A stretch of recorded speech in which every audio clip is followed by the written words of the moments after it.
Ai, què pensaran de mi? És que no sé si dir-los perquè m'acceptaran.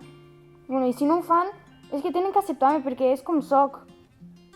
Però no sé com s'ho prendran i no sé si dir-ho. Però, bueno, va, he de dir-los-ho. Trobo que ha arribat el dia. He de contar-ho perquè així sóc jo i són els meus amics. Segur que ho accepten. Buah, tia, què et passa?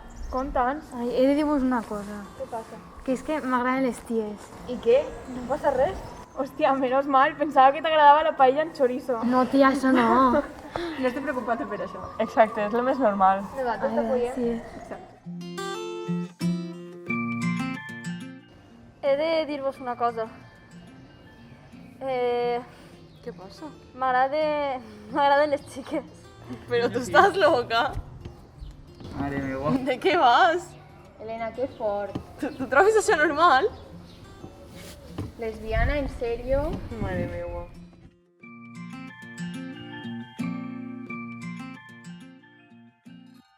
Tia, no quede por ahí. ¿Son hechos las que te han dit? Sí, són ells. Que cara dures. Mare meva. Buenas. Hola. Què? M'ho sento fatal el que heu dit, Ho sentim molt, però és que no vam saber reaccionar. Sí, ens fa fatal i és que no volem perdre. Hem pensat que una orientació sexual no pot trencar una amistat tan forta.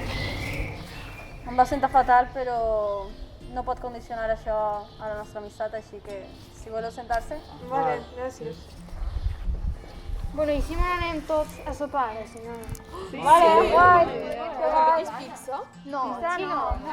Mexicano. Al chile está muy bien. Una ensalada healthy.